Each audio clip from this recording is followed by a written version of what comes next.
My name is Will with FW Arms, and today I'm going to talk to you about the FW Arms dynamic hold down that you can use in your swage station or your priming station.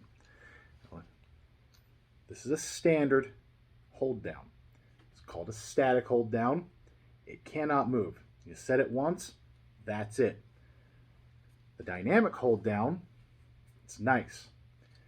Dynamic hold down by FW Arms, it can adjust to the internals of your case. What do I mean by the internals of your case? I have a couple cases here drawn up. There's a dimension from the case head here to the inside where the powder sits. The dimension from here to here, it can vary. We don't know what that's going to be from case to case. So what happens is, when you have a static hold down, such as this guy, that hold down rod is going to come down here, and you're going to set it to make contact with the bottom of that first case. What happens if the next case or the next few cases or some random case comes down the line and this surface right here where the powder sits is deeper? Well, all of a sudden your hold down sits here, and you have a nice little gap right there. When you're swaging, this means that the swage bar from the bottom coming up is going to push this case up into the hold down, and the swage bar from the bottom doesn't actually get to the same depth when you're swaging this primer pocket out. That's why sometimes you'll be swaging and all of a sudden you'll check a case, it's not passing your go gauge for your primer pocket checker. Next thing that could happen, let's say you have another case that comes in here and it's not as deep.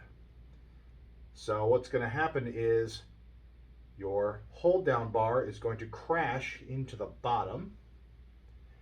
You're going to torque your tool head because of the added pressure. In an extreme case, it collapses like this. So now all of a sudden,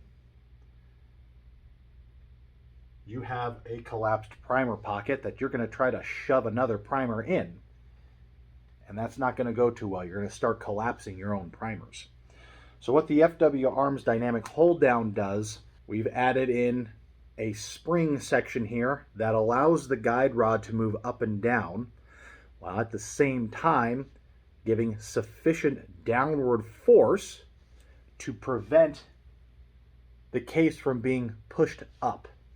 So that means you get consistent swaging and you get consistent priming if you're fortunate enough to have a press that you can put a dynamic hold down over the primer station. These presses include the Mark 7 series, like the Apex 10s, the Revolutions. You can put them on the Dillon 1050s and the 1100s. You can also put them on the new Frankford Arsenal X10s. These are a very, very nice, effective way to get very consistent swaging and extremely consistent priming out of your progressive presses. You can find these on our website right now, www.fwarms.com. Find them today. They're ready to ship, ready to go. We have a lot of people that will swear by these. Or if you're a single stage press user, you can simply remove the dynamic portion here, and you can put on a static cap. That's optional that you can buy at the time of purchase of the unit here. It's a universal design. The guide rod that we use looks like this. It will go up to 308 Winchester in length, in case length.